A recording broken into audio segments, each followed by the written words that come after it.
The Ministry of Statistics and Program Implementation, Government of India, New Delhi will conduct the 7th economic census for establishments in the country.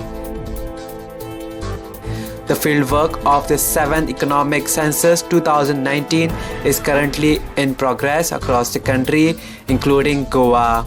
The fieldwork and supervision of the 7th Economic Census is being carried through the Common Service Centre E-Governance Services Limited firm under the Ministry of Electronics and Information Technology, Government of India.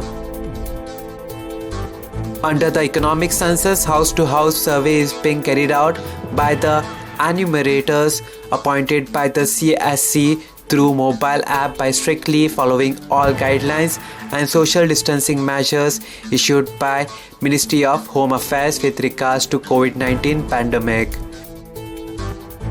The general public are requested to kindly cooperate in furnishing the requisite information to the enumerators who will be visiting their houses for collection of census data.